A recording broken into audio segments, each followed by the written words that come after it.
Thanks for watching 2 News at 6 tonight. President Trump and Senate Democrats have reached a deal to keep the Department of Homeland Security funded. Democrats have threatened to block funding after federal agents killed 2 people in separate shootings in Minnesota. Now here in Utah, we're asking city leaders, how do they feel about current immigration enforcement tactics? Liv Kelleher joining us live from ICE headquarters in West Valley. Liv, you've been trying to speak with some of these city leaders today. Could you get any of them? Well, Mark, I certainly tried. I reached out to 10 cities across the state and received a handful of responses, including from West Valley and from Sandy. I did hear from 2 cities who said they did not have a comment, and everyone else did not get back to me ahead of my deadline. Those 10 cities: Ogden, Provo, Riverton, Roy, Sandy, St. George, West Jordan, Layton, Eagle Mountain, and West Valley City. I also contacted the Salt Lake County mayor asking their overall view of immigration enforcement operations, whether they've been contacted by the Department of Homeland Security or ICE about law enforcement partnerships, and if they've been contacted about or would support an ICE detention facility in their city.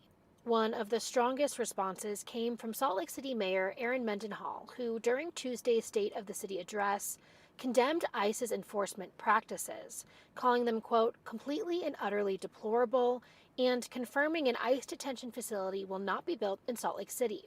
But let me be clear. This isn't just about zoning restrictions.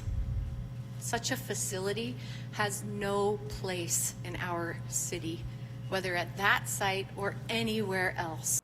Of the cities I contacted, Riverton and West Jordan responded saying they had no comment. Sandy pointed me to a city policy stating it is committed to equal enforcement of the law and equal service to the public, but did not directly address my questions about ICE operations or potential partnerships. Salt Lake County Mayor Jenny Wilson provided a statement that reads in part, ICE overreach has created unrest and compromised security and safety in many U.S. communities.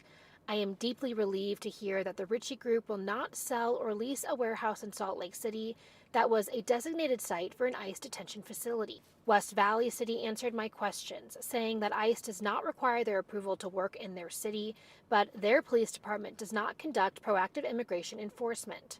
A spokesperson for the city said they do not ask about immigration status when you report a crime, and that they have not been contacted by ICE or DHS about law enforcement partnerships or a detention facility in West Valley. All other cities I contacted did not return my emails or phone calls. Now, that bill that I mentioned that's been tabled at the state capitol was sponsored by State Senator Nate Lewin and has been dubbed the ICE Out bill. There is an online petition to revive that bill, but it would take a 2/3 vote in committee at the state legislature. Reporting live in West Valley, Liv Kelleher, KUTV 2 News.